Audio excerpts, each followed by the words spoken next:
Direct Connection is made by MPT to serve all of our diverse communities and is made possible by the generous support of our members. Thank you. Live from Maryland Public Television, this is Direct Connection with Jeff Salkin. Hi, everybody. Thanks for tuning in for Direct Connection. Coming up, the Great Pumpkin, not just a legend. We will show you one gigantic gourd. That's coming up. First tonight, Justice Kavanaugh, now a member of the Supreme Court of the United States. How does that change the court? How does it change American politics? Joining us are Thiru Vignarajah, a partner at DLA Piper, and Brett Hollander, a partner at WBAL Radio. Thanks for being here. Great to see you, Jeff. Great to see you. You clerked at the court. How does this clerk for Breyer, right? I did. I had the great privilege of clerking for Justice Breyer at what seems like a very different time for the court. How does this current time, especially the last week or two, affect the court's legitimacy and the court's authority? You know, there's been a lot of talk about the legitimacy of the court, and I think it's fair to focus on that. Unlike the executive, unlike the legislature, the court doesn't have an army. It doesn't have the power to tax. Its strength comes from its legitimacy. And these last 2 weeks have been really tough. People believe or need to believe that the court is supposed to be separate from politics. And you saw a display, frankly, on both sides that made this process as political as it's ever been. You're on the radio 3 hours a day, afternoon. What are the calls like on this? Anybody talking about anything else over the last couple of weeks? It's been hard, and I think from my vantage point, it'd be silly not to, because the topics range, Jeff, so much from just this one thing. It's our discourse in politics. It's the role of the United States Senate on a few different levels. I mean, all this, in many ways, plays out of what the Senate has done, which is essentially, I think, kind of punt on their sovereignty. Is this really about them not pushing any legislation forward and wanting to have an opinion and forcing that through the courts? And is that why the stakes have become so polarized here? So there's so many topics that emanate from this one topic. That's a great point. Has the court gotten more power because the legislature has either avoided making decisions or has passed legislation full of ambiguities that somebody else is going to have to sort out? Well, I feel there's a sense that some things almost have to go through the courts. I'm not sure if that were the framers' original intent of it, but it feels like where we are now. We know what comes with that are a few very sensitive, hot-button issues that, unfortunately, there probably isn't too much middle ground on, so that raises the stakes quite a bit. And we've seen this devolve over time. I think Thiru would agree that even if you look at what's happened in this last few election cycles, and both parties kind of push the voters because of the courts. We saw Donald Trump play that. We saw Hillary Clinton play that. Both parties do that as we get closer to the midterms. But the reality is it didn't begin or end with Merrick Garland or Neil Gorsuch. Go back to John Roberts, the Chief Justice of the United States Supreme Court and George W. Bush's first nominee, replacing Justice Rehnquist. He had 22 no votes. That should not be for someone so qualified. You know, it wasn't that long ago that justices were confirmed by 96, 98 votes from the United States Senate. Something has changed. It's changed across the country in every branch of government. And, you hope that the Supreme Court is immune from it. But because the focus on the Supreme Court ends up revolving around a handful of cases that end up being decided by these narrow 5-4 margins, that swing vote becomes so critical. You know, every year there's some number of decisions that are unanimous, right? There's a dispute about how you interpret. Surprising number. That's right. No one talks about those. That's right. A third of the cases, over time are decided by a unanimous Supreme Court, even though there was a fundamental disagreement between lower federal courts, between the interpretation of a federal statute. Many courts saying one thing, other courts saying another thing. But nobody focuses on that. What they focus on, understandably, are these really critical 5-4 decisions. And as a consequence, everybody believes that those justices who are getting younger, who are getting more and more on the right side of the aisle, they're getting younger at the moment. Well, the nominations have been, right? I mean, even Merrick Garland was right. If they could find a 25-year-old with the credentials, they would nominate that person. People are realizing more and more that these justices, by virtue of life tenure, are going to be there for a long time and will shape decisions out of the court for a generation. And the stakes are therefore even higher. That is true. But one thing I think gets lost in all of this, it's not like the court is set in stone permanently. There are 2 justices right now who are 80 and above, another one's 70, and they can decide to retire at any point. So it goes back to the ballot box. It goes back to finding a message that can win the White House. And I would hope whomever the next president is, whether it's Donald Trump for another 4 years or a Democrat takes the White House, that we can change the civility and the discourse of this debate, because there's always going to be a next one. This idea that it's set in stone in perpetuity is ridiculous. Right. And Jeff, let me sound one note of optimism, because please. Even after Merrick Garland, which was a really, really frustrating episode for lots of people that believe that Merrick Garland should be considered seriously, people that believe in legitimacy of the court. That was a really, really bad episode for the Supreme Court. But even after that, Neil Gorsuch was nominated, was deliberated upon by the Senate, and was ultimately confirmed in a relatively smooth process. So even after this really, really terrible fissure in the process, we had some return to normalcy. And frankly, with just days before the confirmation of Judge Kavanaugh, now Justice Kavanaugh, it looked like we were going to have another smooth confirmation. But now we have in our recent memory Merrick Garland and Justice Kavanaugh. And that is going to electrify both sides to believe that the stakes are not higher. But there has been a moment not that long ago where we got through this in a relatively smooth way, and I'd like to think we can return to that in the days ahead. Let me remind our viewers, if you have a question or a comment for our panel, give us a call. We'll have the number up on the screen. You can also email your questions. The email address is livequestions@mpt.org. I saw a headline that said the court, as a result of the addition of Kavanaugh, was going to lurch to the right. Is that overstating it, or is that the case? For a generation, there has been a middle vote. Justice Powell, then Justice O'Connor, then Justice Kennedy. And I think people rightly assume that Justice Kavanaugh will not be that kind of middle, you can't tell which way he's going to go. I think he's going to Roberts become that, fill that void? He certainly could. I think what's more likely is that the Chief Justice is going to decide how quickly things are going to change. There are fundamental commitments like Roe versus Wade, which has been, certainly revised in the years since then, that to overturn that in 2019 or 2020 would cause damage that I'm not sure we could ever repair. But I can imagine the Chief Justice saying, look, we're not going to overturn Roe tomorrow, but perhaps we'll chip away at it. That is the role that I think the Chief Justice could play if he believes, and I think he does, in the legitimacy of the court and preserving it. The other thing is, these justices often don't turn out the way we expect them to. So it goes back to this idea where everyone's told this is what it's going to be like when it becomes Justice Kavanaugh. But the truth is, there have been many justices over time that have bucked that trend based on maybe a justice becomes a little more liberal, picked by a Republican president, and vice versa. So again, it's never set in stone. And I think many people would look at what Chief Justice Roberts has done and say he's a completely independent voice on that court. And we need those. I think most of us would agree. And it's really hard to predict what one is going to be. But the one thing that's interesting about then Judge Kavanaugh is he, more than most, had about 12 years of looking at on one of the top benches in the country. Let's grab a phone call. Carroll County, this is Laura. Laura, thank you for the call. Go ahead. Yes, so I'm thinking of Justice Kavanaugh, Clarence Thomas before him, President Clinton, President Trump, and questions of personal morality, and whether or not these are relevant questions or disqualifications of someone in power. Thank you. Great question. Thank you very much. I told you there are a lot of topics that emanate from one topic. That's a big one. Does it matter?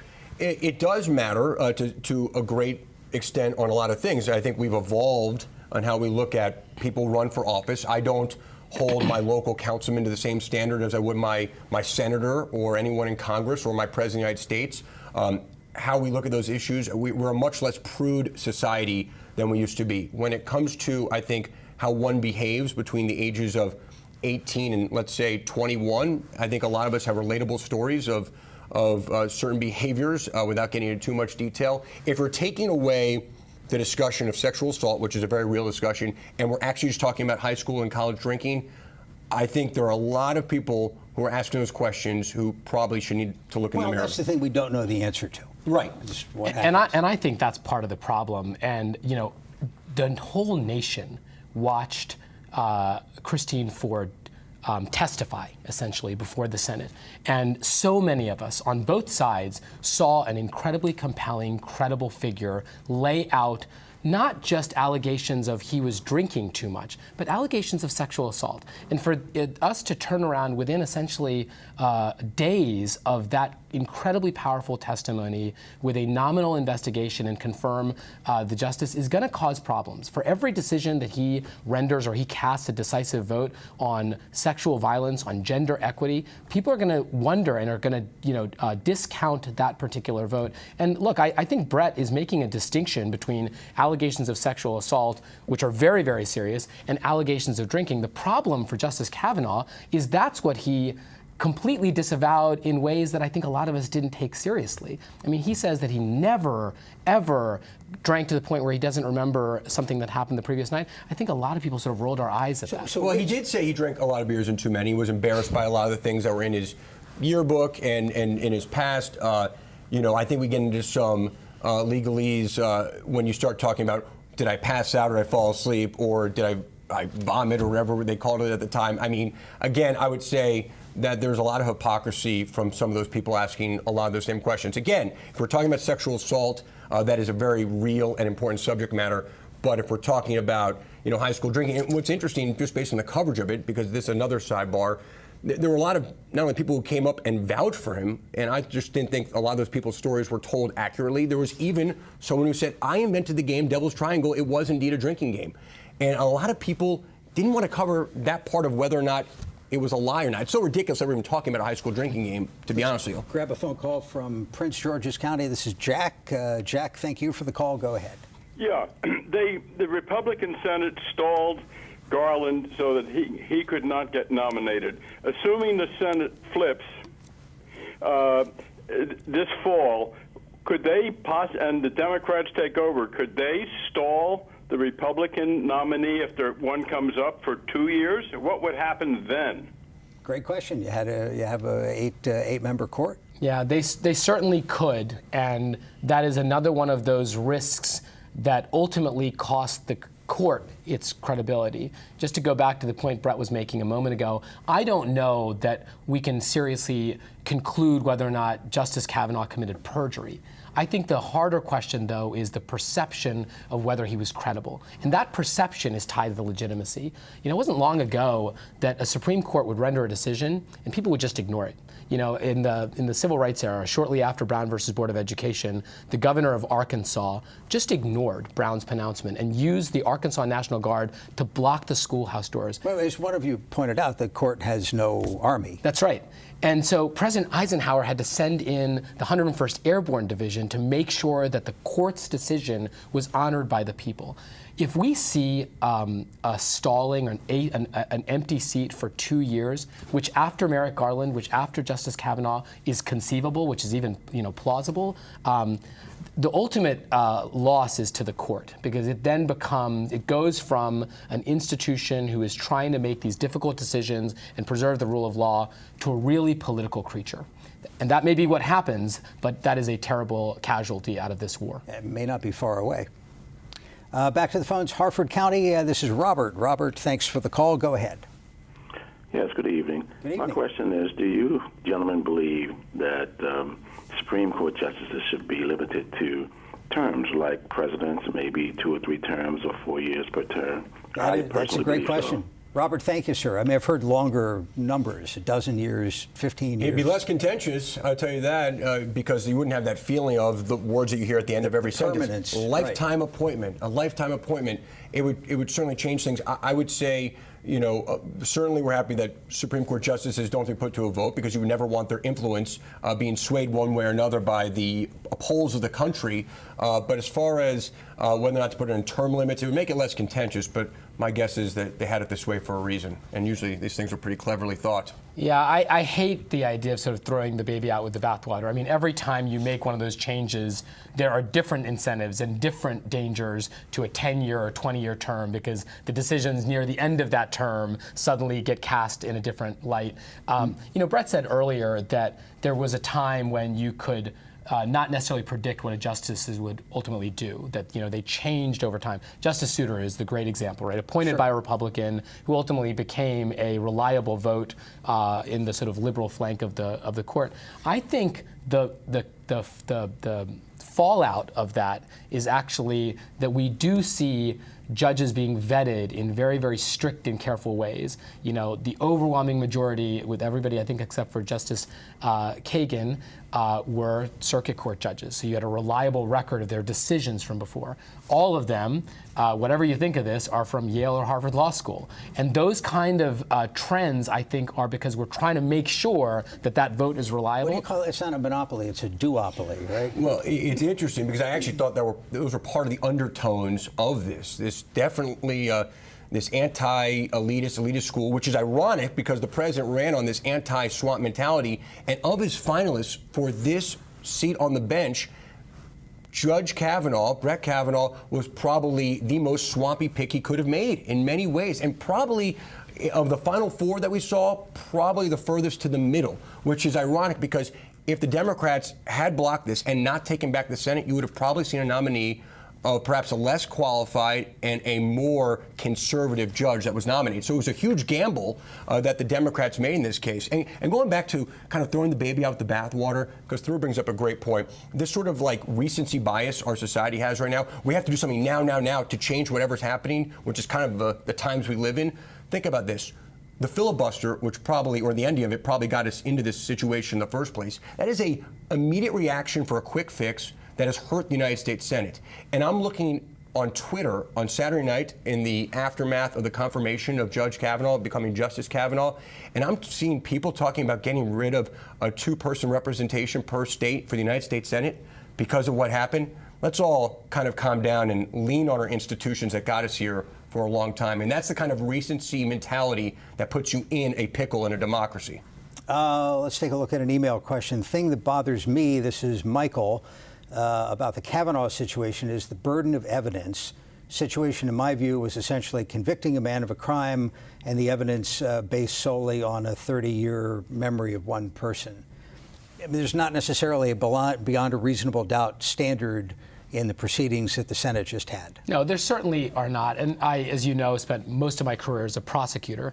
And it is not uncommon that survivors of sexual assault come forward many years later, and they've given reasons for that. And those are the kinds of things that we investigate. You know, cold cases are a term which have to be treated differently than cases when the person's memory is just from yesterday. But that's when you look for corroboration. That's when you look for other witnesses. But again, the standard was never supposed to be beyond a reasonable doubt. This wasn't a trial of that particular variety. It was certainly a trial about credibility. Phone call, Prince George's County. This is Jim. Jim, thank you for calling. Go ahead.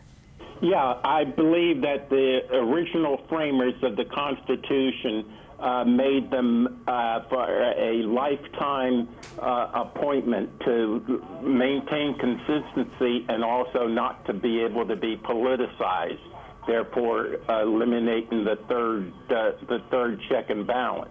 Good point. Thank you very much. We just have a minute. I want to talk Baltimore City crime, which I know is something that's important to both of you. The murder rate is actually down for this year. Doesn't seem that way. The last few weeks have been terrible. What do you hope happens next in the city? I mean, let's put this in perspective. It's only down if you compare it to what was the worst year in Baltimore history. And even with it being down, we are still the deadliest city in the country. So no one should be characterizing this as progress of the kind that we should applaud. I really do think that there is a stability that is necessary. The police department needs to have a commissioner that's ready to take on the challenges of an epic variety, and the whole community and every institution, the feds, the local authorities, the schools, all need to understand that this is a crisis of epic proportions. 10 seconds. Well, Thur ran on this, and he knows this story well, but I think we need a total, course reversal, to put it mildly. And I'm not sure if we can amputate the politics of this city right now that I think has kind of been a built-in problem with stopping crime in Baltimore City. It's a real problem. Very good. Thru Vignaraja and Brett Hollander. You can listen to Brett on the radio. I understand. WBAL from 1 to 4. That's right, Jeff. Thank you very much. Coming up, we will get you in the spirit of Halloween. We'll be right back. The MPT app puts our programs right at your fingertips, so you can choose when to watch, what to watch, wherever you want to watch it. Download it now. Are you turning 70 into half this year? If so, you generally have to start spending down your retirement account. Even the minimum distribution can place you in a sticky situation. Luckily, you can now use your IRA to make tax-free gifts. Gifts up to $100,000 will never count as income, but always make a difference. That's icing on the cake. Make your gift for this year before December 31st. Visit mpt.org/support. This is a box that showed you a world beyond your own. It was just a box, but the world has changed, and so have we. And now the box can be almost any size or shape. And you decide what you want to explore. Anytime, any place. Break out of the box with PBS. It's a beautiful day in this neighborhood. We are the curious. Wow! The adventurous. Oh! Those venturing out for the first time. And those who've never lost our sense of wonder. Whoa. You sing this? We are the hungry. The strong. I must be the greatest! The joyful. A happy little cloud. We believe there is always more we can uncover. More we can explore. We believe in the capacity for goodness. And the potential for greatness. The torch has been passed to a new generation of Americans. PBS. PBS. PBS. Carrie Engel joins us now from Valley View Farms with a gigantic pumpkin. Hi, Carrie. How big is that thing? How you doing, Jeff? This year it's a mere 1,736 pounds. That's just one of the pumpkins. There's a couple back there that are like 1,400 and one that's close to 1,300 as well. So plenty of pumpkins to go around. I see kids hopping on it. That looks like a great toy. It's good until a little bit later in the season when the pumpkin starts to give in to the heat and the weather we've had, and one of them goes right through the middle of it. But let's hope that doesn't happen tonight. And you grew it right there where it sits, right? Oh, yeah, I wish we did. Now, we got it from, I want to say, up the river. We have a couple of guys, including the store's owner, Andy Ford, and Matt Stromberger. They go up for the Great Pumpkin Hunt, and they take a look for it. They go to a couple of pumpkin festivals where they have weigh-ins, usually this time of year, and they find the biggest and bring it on back. How does that happen? What kind of fertilizer are you using? I mean, I know it's rained a lot, but seriously, how does that happen? A lot of them have their own secrets. I remember hearing from one guy that he actually used milk instead of water sometimes to keep the walls nice and thick. They use something called mycorrhiza fungi that you can buy for your own plants that really help the roots sort of expand. I mean, the roots get there, but then there's this network that's created that picks up additional nutrient. When you think about it, these guys aren't even put in the ground until about late May or early June. So by the time we get in July, they're growing 50 pounds a day to get up to this size. If you're going to carve it, you need a chainsaw, right? Oh yeah, we actually use one of those Sawzall when we cut it open to count all the seeds in it. All right, tell me about the seed counting contest, and that's tough because each seed weighs about 50 pounds, right?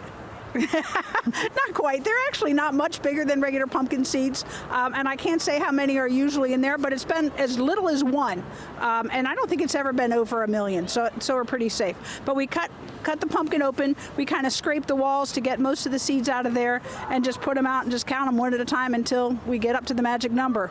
We have an employee pool, maybe we're not allowed to say that, but then we also have our customers can come in and make a guess, and the first correct guess gets a $300 gift card. We also have a second prize and a third prize. So a lot of fun.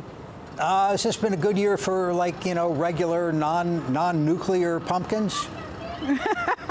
It has not, I don't think. It's been so wet.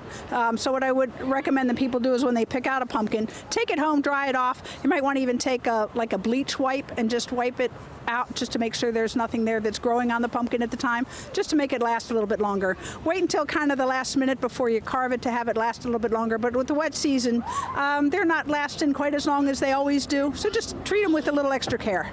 I'll tell you a secret. I personally really don't like this time of year with the days getting the days getting shorter.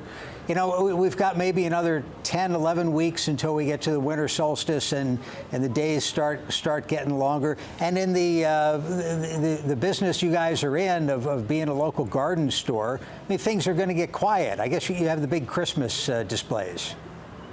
Yeah, we go right from fall into Christmas. So right now kids are going through the maze we have set up right here, and they go through our haunted house in the back. But Christmas is, I'm going to say 75, 80% set up now. So if you want to go in and get an early start to your Christmas shopping or decorating, you can actually do it. So we don't get quiet until after Christmas. About the first of the year, we're a little quiet from January and February, and then we start to ramp back up again for spring.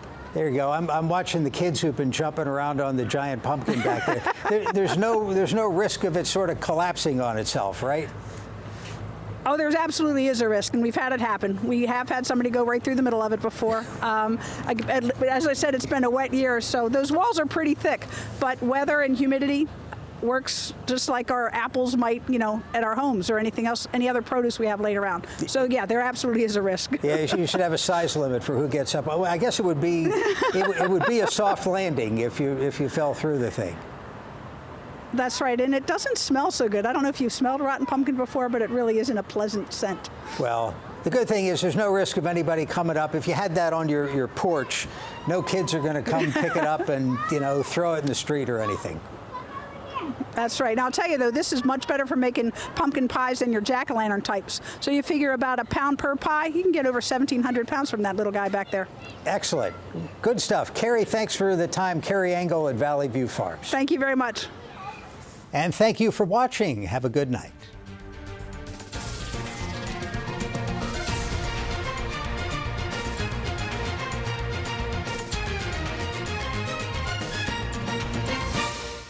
This program was made by MPT to serve all of our diverse communities.